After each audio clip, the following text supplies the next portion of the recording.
Un débat de société qui a pris de l'ampleur ces dernières années. Il illustre l'évolution des rapports d'autorité entre parents et enfants.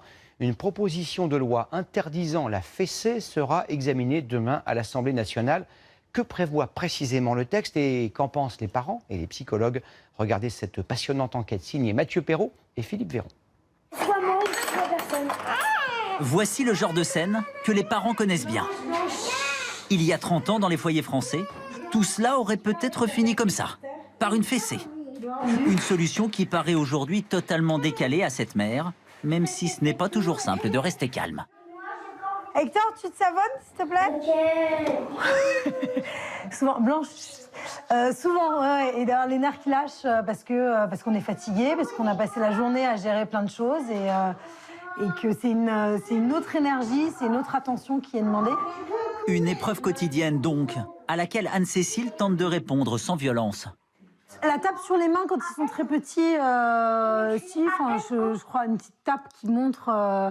Après, là, la fessée, quand ils sont plus grands, c'est plus un... Chut, je parle. La fessée, en effet, c'est plus un dérapage des nerfs qui lâchent. En France, les mentalités évoluent sur cette question d'éducation, mais le débat sur la fessée continue de diviser l'opinion. Moi, je crois qu'il faut éviter. Ça ne rapporte rien. Et l'enfant répète la même chose, donc il vaut mieux lui parler. Ça fait jamais plaisir, aussi bien pour eux que pour nous, mais bon, il faut bien qu'on montre une certaine autorité. Et quelquefois, on est obligé de passer par là. Une petite tape pour faire comprendre à l'enfant que voilà, c'est pas lui qui décide quoi que ce soit. Là, j'ai un petit garçon qui va avoir 5 ans. Il n'a jamais eu de fessée, il a été puni, mais il n'a jamais eu de fessée. On lui apprend à l'école à pas taper. Je vais pas lui répondre quand je suis pas d'accord en le tapant. Ça n'a aucun sens. Ce discours, Catherine Guéguin le tient depuis de nombreuses années.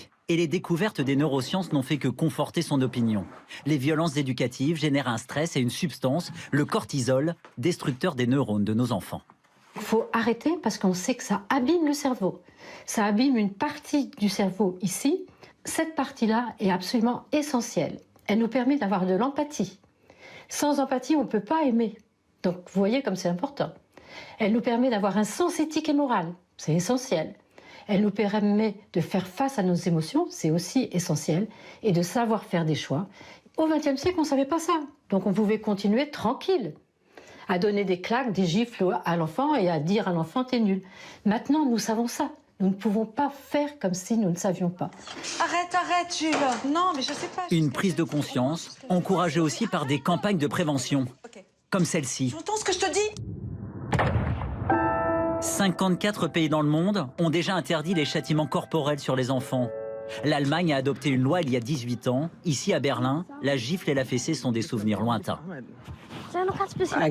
Ah oui, on faisait ça autrefois. Moi, je n'ai jamais connu ça et je n'élève pas non plus mes enfants comme ça. Pour nous, c'est hors de question.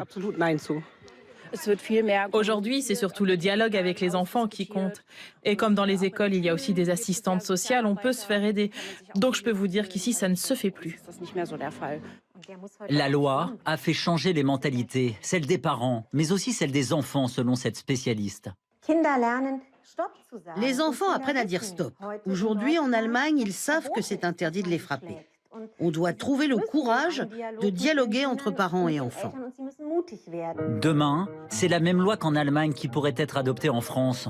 Une loi pédagogique, sans sanction pénale, pour faire changer la société et par ricochet, tenter aussi de faire reculer les cas les plus graves de maltraitance infantile.